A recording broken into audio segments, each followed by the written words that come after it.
I began to try to frame the problems that needed solving and then appeal to those that I knew had the capability to solve those problems and engage them in real work around them and facilitate that problem solving so that they could feel successful in getting to drawing conclusions and getting to some answers or thinking about ways in which to solve the problems.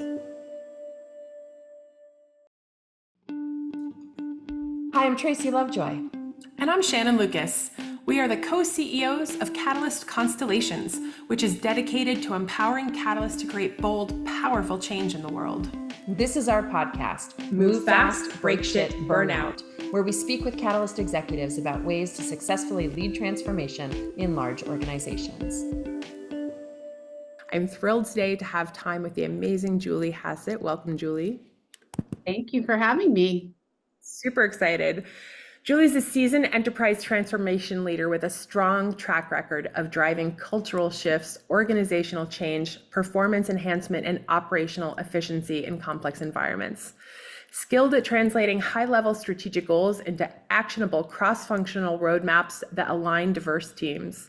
She brings a unique blend of entrepreneurial insight, having successfully founded and scaled a business, and deep experience leading large-scale transformations in the tech, management consulting, healthcare, and government industries. Recognized for delivering innovative, measurable results that position organizations for long-term success in dynamic, fast-paced settings. And what I hear in there is this like amazing Swiss Army knife of skills that I think are aligned with a chief of staff role. But I'd love to have you tell us a little bit about your career, how you got here, and especially your focus on your career as a catalyst. Sure. Well, thank you. And I know that was a mouthful to say as an intro, so I really appreciate hearing that back. So thank you very much. And Swiss Army knife is definitely a great way to maybe, start with, what the heck is a chief of staff? Because it does mean a lot of different things to different people. And there's a really fabulous, if anyone's interested, article in HBR about the chief of staff role. And it talks about kind of the different flavors, different forms, and you can, have everything from, people who are in very traditional kind of chief administrator roles, to more of a chief advisor kind of role, and then everything in between. And I think, the reason I was hired into the role that I have 6 years ago was because of my transformation background. The person that hired me came in from outside of Oracle and is a change maker. And so he wanted someone he could work with as a trusted partner who had kind of been there, done that. So while I do have some more traditional pieces of the chief of staff role, I also mainly focus on transformative programs. Amazing. Yeah, I think it's also like there's this translator. There's often a catalyst executive with a catalyst sort of number 2 lieutenant who's helping to do some of the translation for the organization and bring the people along, which I hear in your story. That's a great way of framing it. You said that better than I did. Yes. Yeah. So tell us a little bit more about how you got there. I mean, like the amount of transformation you've done, the success throughout your career. Tell us that story through the lens of, a catalyst and some career highlights. Sure. I'd probably, start with how this even occurred to me that this was a field that, I sort of would have a natural affinity for. And I'd probably look back to even, my childhood and growing up, and that I was an only child of divorced parents who both got remarried. And so from a very young age, I was navigating between, my family of origin, my step families, my mom and dad when they had to interact with each other. And so, I really had to move around all of these mini ecosystems that were all different.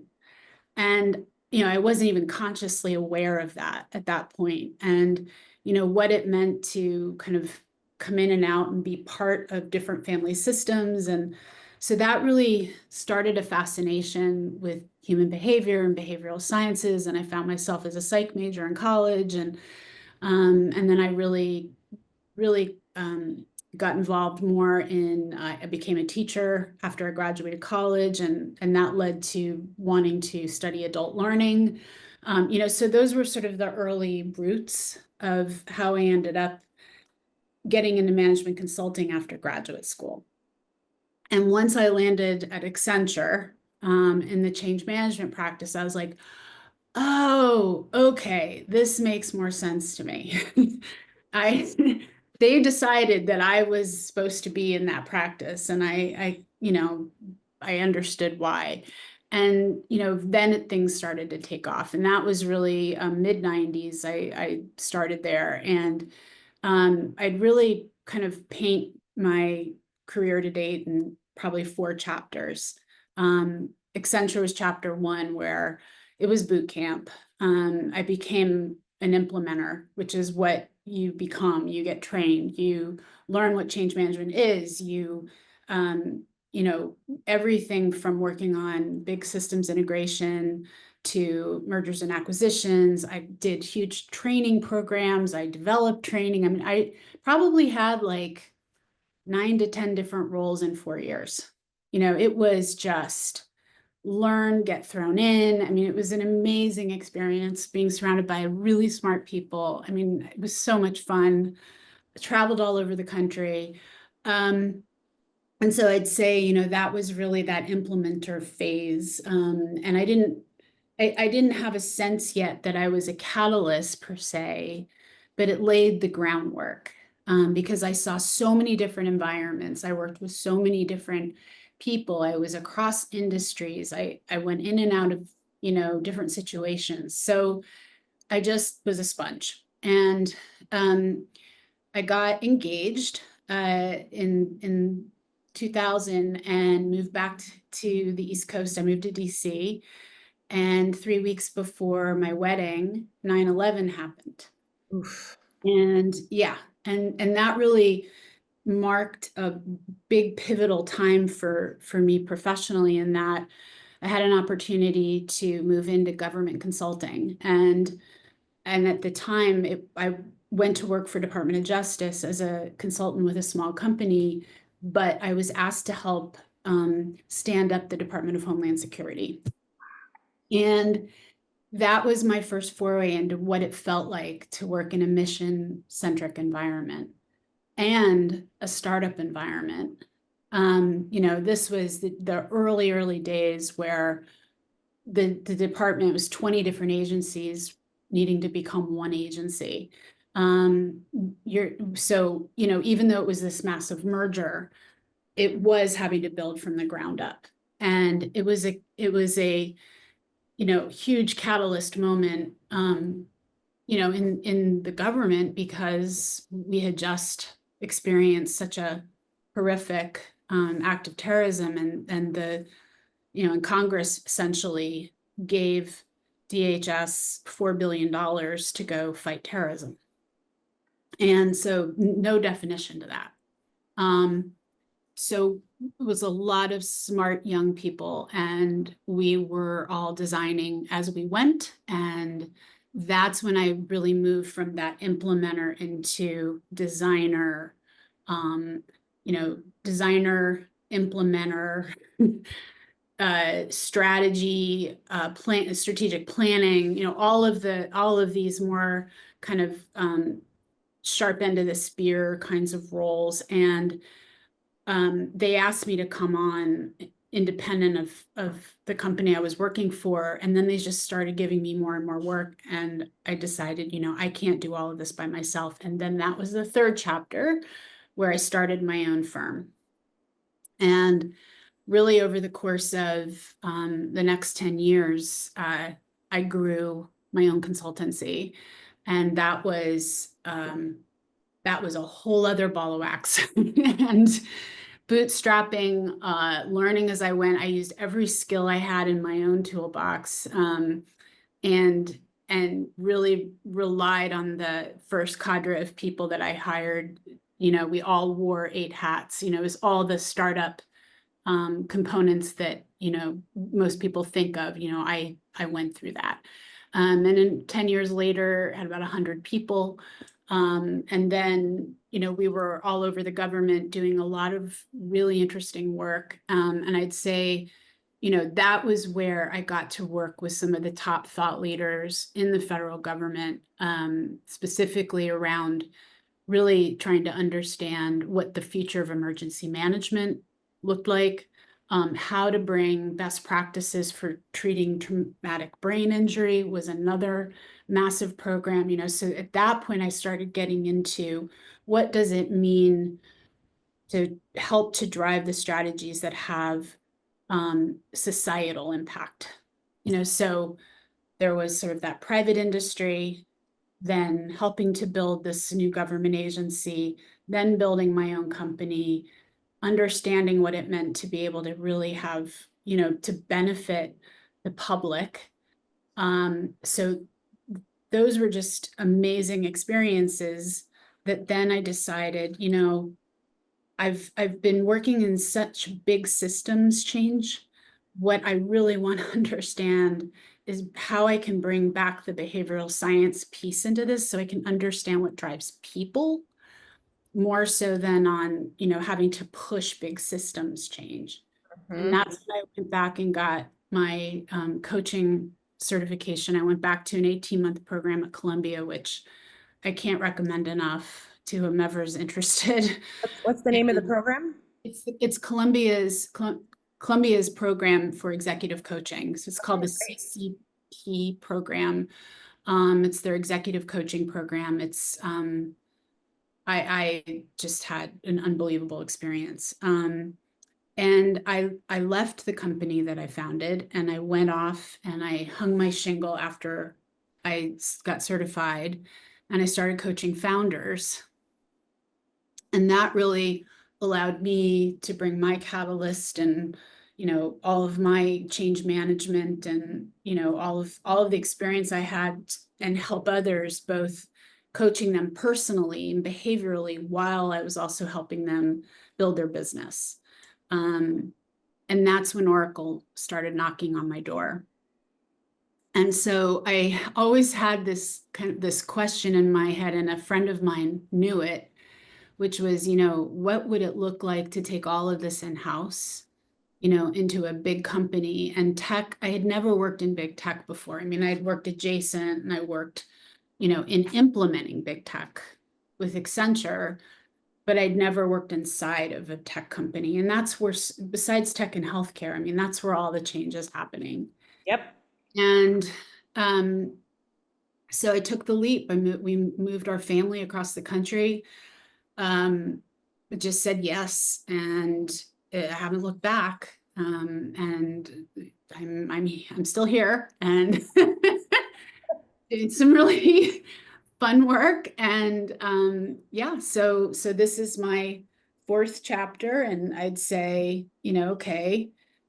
transformation, at large, but from an internal standpoint is this new territory versus being an external driver of change. Now I'm doing it from inside. So it's like performing surgery on yourself. That's an interesting analogy. Okay. So implementer was first phase, designer was second phase. What was third one? Startup founder. Okay. And then fourth one, how do you categorize it? Transformation executive, I guess I'll say. Cool. Yeah, no, that's awesome. Yeah. Was there a moment, going back to the connection with Catalyst, I mean, like your story is so sort of reminiscent or embodies the Catalyst narrative, because it's like, the way I describe it, my journey was always like, what's the next interesting problem that I want to solve? And what's the most fun way to do that? Or like, maybe there's a new way that I, doing a startup, this is my third startup as an example, but I've joined other startups, but I've been at big companies. Was there a moment though, where you were like, I'm operating differently than other people? Yes. Especially, well, as a founder. Well, okay, I'll back up. So a couple of things come to mind. One is that I could see connections earlier than other people. I could understand, like, this leads to this, leads to this, leads to this. I could see the whole thing play out before anyone else had even taken step one. And in when I was younger, I didn't have the confidence to be able to have conviction about that. Like, this is how it's gonna happen. If we don't do X, Y, and Z, this is what's gonna play out. I would keep that to myself. Yeah. And then I would watch the movie, like I would watch it all play out. And, as I got older, now I'm very much out there. Like, this is how these things usually go. These are the choices we have. What do it's very different.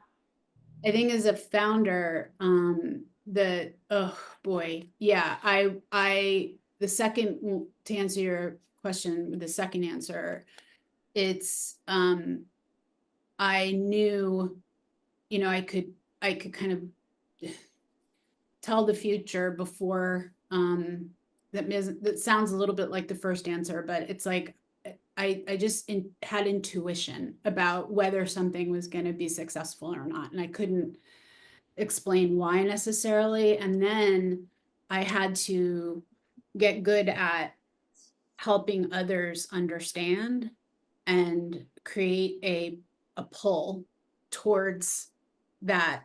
Here's this gray area we're going to go into. Trust me, I really think that there's opportunity here. Let's go explore it together. And so I had to learn. So I had the intuition and I was convinced myself, but the way I had to show up was a learned skill, and helping pull other people along. Thank you for ending there.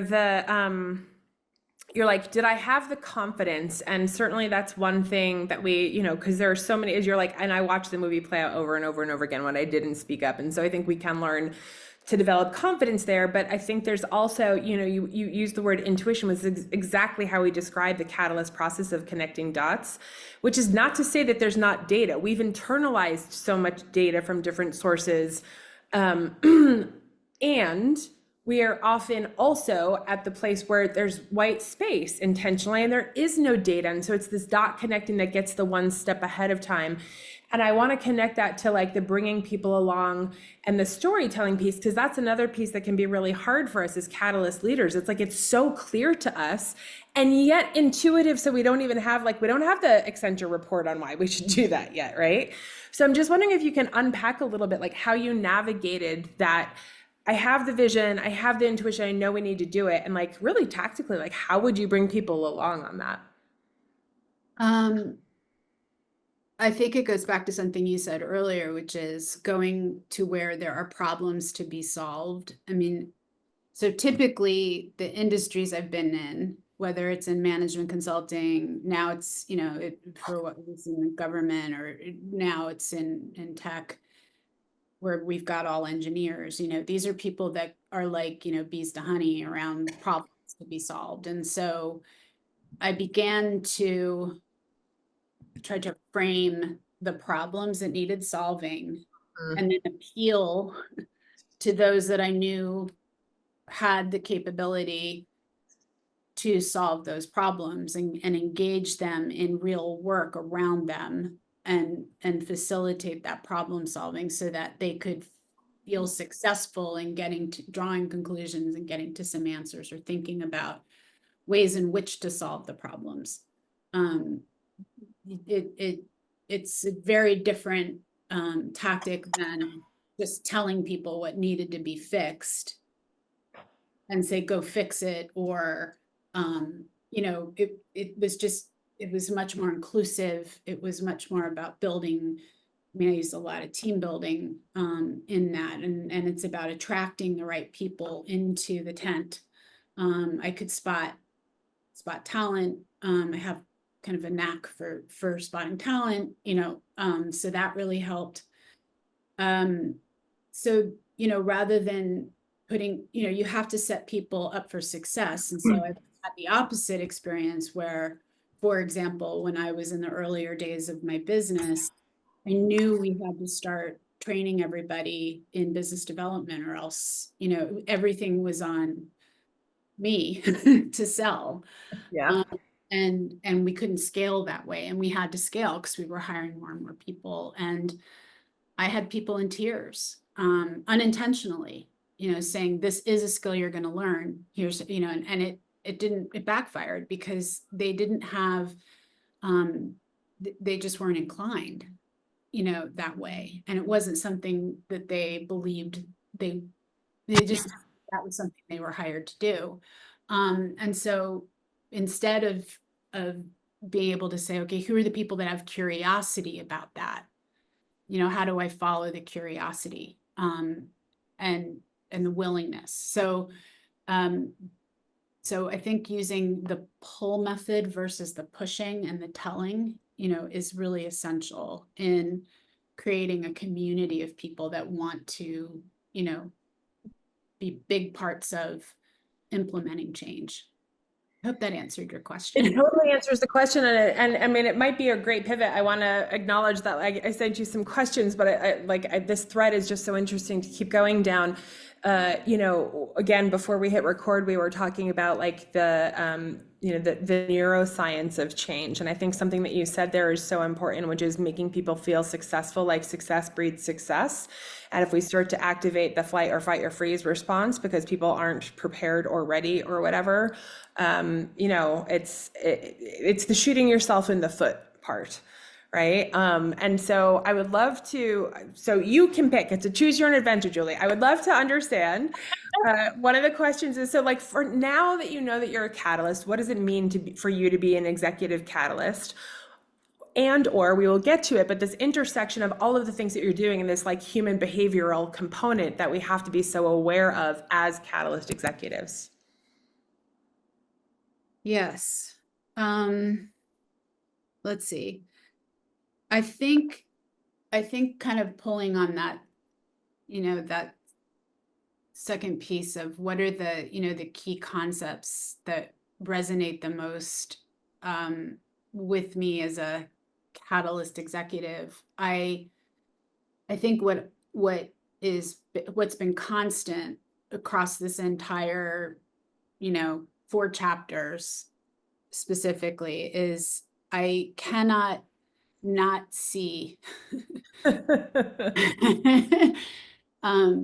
how we should be tapping the potential we're not tapping, where the assets are, the hidden assets in our organization, whether that's people's talents and skills, whether that's opportunities to improve processes, whether that's a whole new business model or a way of working that will serve the business and bring about massive change. There's all sorts of gradations of that. But I am an optimist by nature. I'm someone who's generative. I want people to have psychological safety. So, I mean, as far as the things that have really made a difference for me, most recently in this next change journey I'm in, is becoming extra vigilant about seeing what's not being, or hearing what's not being said, understanding the implicit belief systems or assumptions that are not being brought to the surface.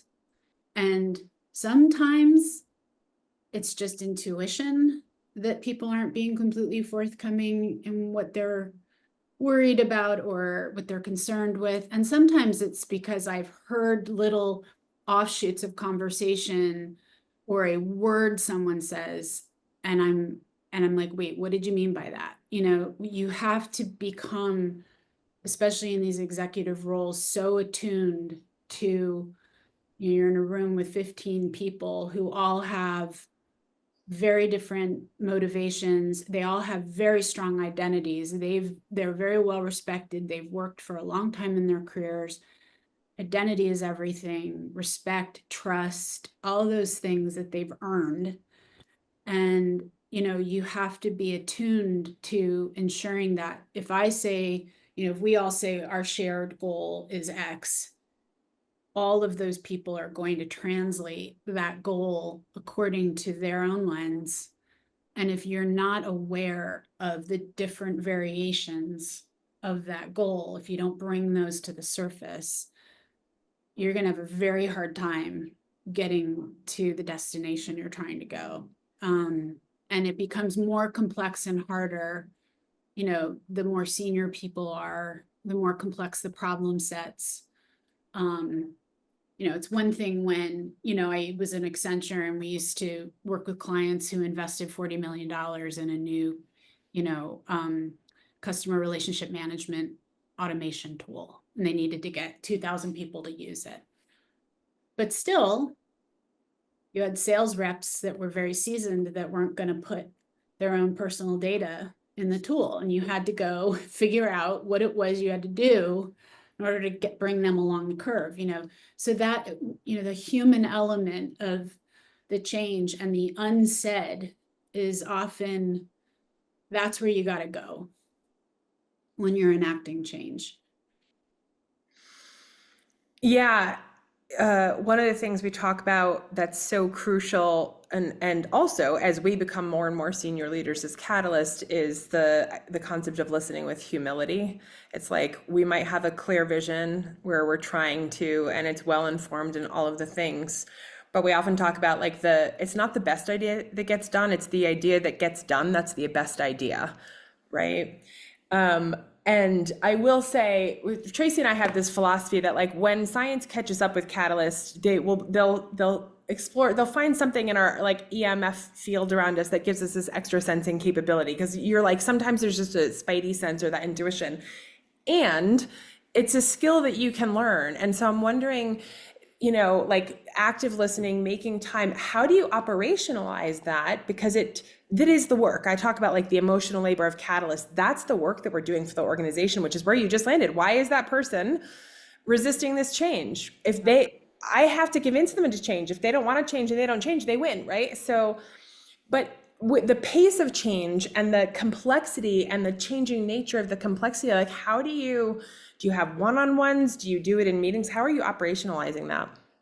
Great question. So there's sort of, three dimensions I'll talk about. One, some of the work that was really crucial to me, kind of changed my whole way of thinking, was I guess it was in 2018, I went to a course given by, oh gosh, they're blanking on their first names, but it's Keegan and Leahy. It was all about resistance to change and the hidden resistance to change. So they have a whole framework on really getting at the underlying belief systems. What is it that's creating that resistance? Highly recommend it to anybody in this field. It's fantastic. And so it was that work plus, my coaching background is everything, because you learn how to ask questions. And people really make mistakes in how they ask questions. And when you learn the art of the good question, you get to start to go deeper and elicit, what's really going on with people in a way that's very non-threatening, and it's not manipulative. It's simply seeking to understand without judgment. Whether or not people want to come along a change journey is their choice. They are not being made. If you're in the military and it's a mandate that comes from your commander and you're, Sure. that's a whole other story. Yeah. And there are people that come out of militaristic, hierarchical, backgrounds that struggle a lot with the gray, working in the gray. But I do a combination, sometimes, I do a lot of one-on-ones. You have to build trust. You have to respect people's, Maslow hierarchy of needs, first and foremost, in psychological safety. You want to be somebody that can create that for others.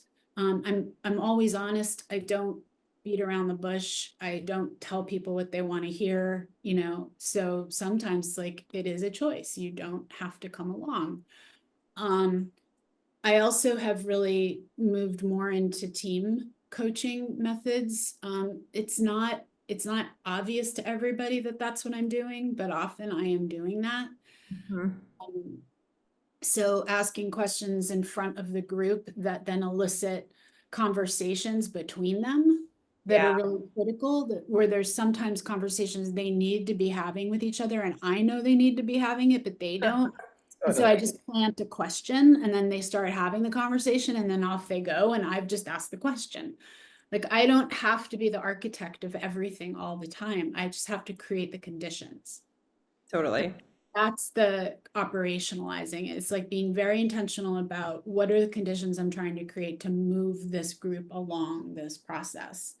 And it's kind of, a lot of bob and weaving, a lot of, play by play, calling it when I see it, not sometimes going in without a notion of where I need to be with them. It's very fluid.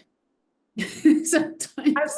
I love that last one, and I think that that's a great invitation for Catalyst, because our predilection, and it's almost like our wiring, is like, of course we're going to have a view of what the outcome should be when we walk into the room, but you're like, sometimes it's really good to go in and check yourself and be like, you know what, I'm totally open to whatever has to emerge in the room, Yeah. And I think I'll speak for me. I can forget that as a tool sometimes. And also just being the catalyst for the people in the room. Like, I love how you're like, you might have some back knowledge or the stories or some of the interconnections, but like helping to catalyze the collective co-creation, I guess, of what needs to emerge in that room. Yeah, and then eventually, decisions have to get made. Like, at some point, somebody has to make a decision and land. And so it's that art of allowing enough engagement, enough problem solving, enough discussion, acknowledgement that not everyone agrees on certain components, but a decision has to get made. And so there's this tension you're always working with. Because if you make the decision too soon without incorporating and without acknowledging all of these very important inputs, then you're going to fix it later and it's going to slow you down later. We all know that. If you get into analysis paralysis, you're never getting to where you need to go. How do you know? That is one of my weaknesses. I sit in those meetings and I'm like, we have to make a decision. We have like enough talking already. But you're right. There's like, and that's what we teach, is if you haven't brought enough people along and they don't all feel like they have their fingerprints on it, like, how do you know? I mean, have you run the well dry with the people that you have to run it dry with? Like, have you, and also, so have you gotten everything on the table that's essential for the decision? You don't have to like have this exhaustive list of, hearing everybody's opinion about every single thing, else you'll never get there. However, but you've made sure that you have homed in on the most important components of the decision. And have you gotten enough? Have you used your spidey sense around what is not being said that needs to be? Where are the showstoppers? Like, is someone holding on to something that could really be a blocker later? Yeah, so it's like a I don't know, team sport. It's the word I'm trying to look for. Like, it's a whole, there's like a choreography to it that I can't, like, if I were to be forced to map it out for you, I probably could. Yeah. No, I like it. We use orchestration too. I think it's like the choreography / orchestration is and I think one of the interesting fun parts for the catalyst is it's different every time, right? I mean, like there's broad things that you're talking about there, and I think going back to just making sure we hit on like the what's not being said, because like in my example, in my impatience, I can like blow past that sometimes. And so just like giving ourselves the ability to slow down, to be like, is there something that's not being said? I want to just pivot because maybe we've covered all of this, but I wanted to give you the opportunity to answer the question about like, what challenges have you had as a catalyst leader and how have you overcome them? I think one of the biggest ones, especially being in the territory of change from the inside versus being a management consultant who's paid to bring a group of people in to enact, and be that other limb for an organization. This is so different. This is our frame of reference is the way we do business today. That's how we make decisions. That's our world. That's our life. And that to be able to mentally take yourself out of that environment, fast forward in your brain and in terms of where you need to be, and make decisions based on the way you need to be operating versus it's a sticky thing for all the right reasons, because it's the both and you have to live in both the current state and the future state, and get enough traction in the future state to where you can move over.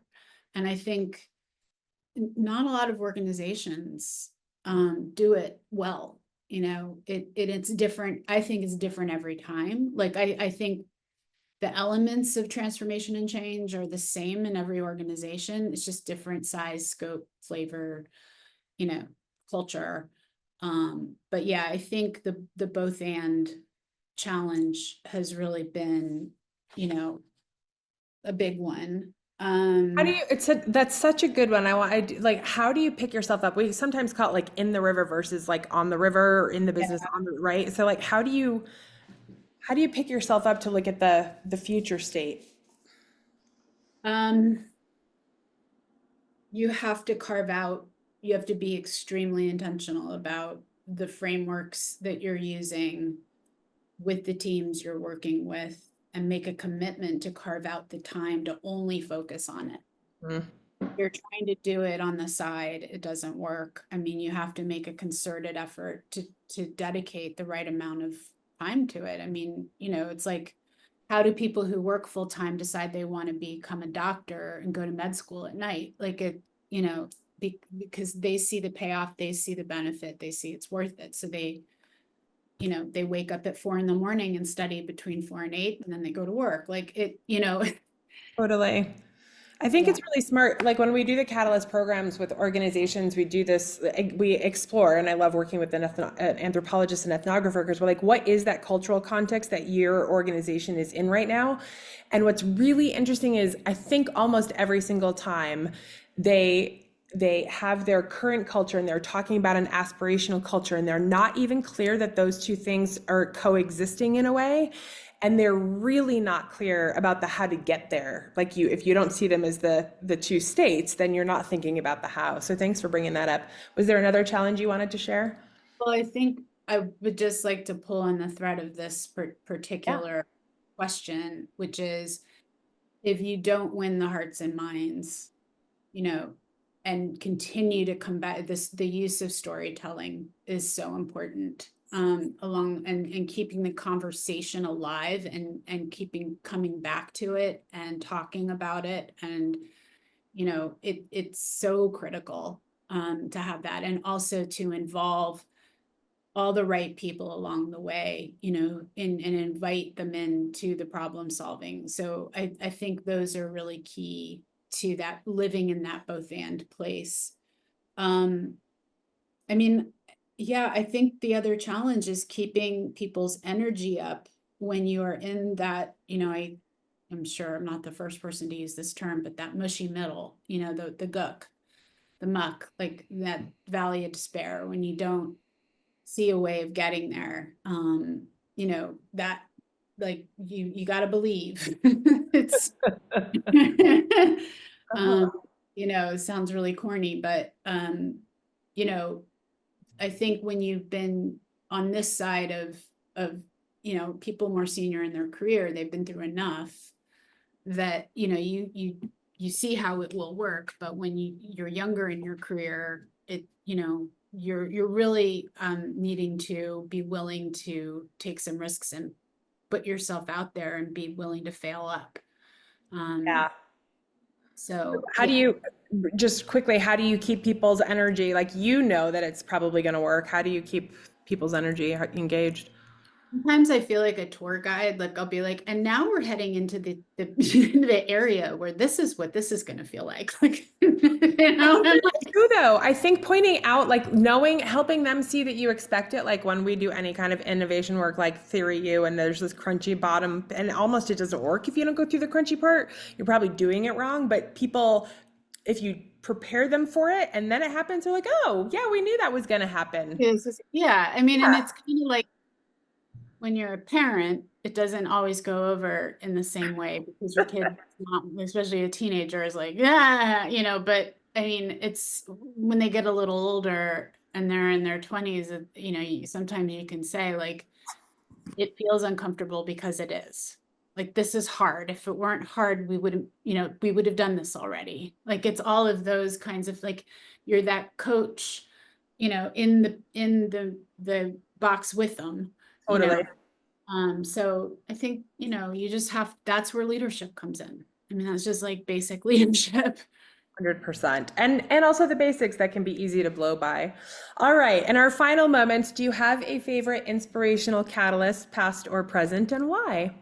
This was so hard. I really hated this question because there's so many. Um, well, I'm a big music file. Like, music is very central to my life. And so one of the people I've been thinking about a lot and reading more about is Quincy Jones. Um, I just think he has had, you know, such a massive impact on. The documentary about his life. I mean, like, I thought I knew. It's like, you have no idea what that man did. I mean, yeah.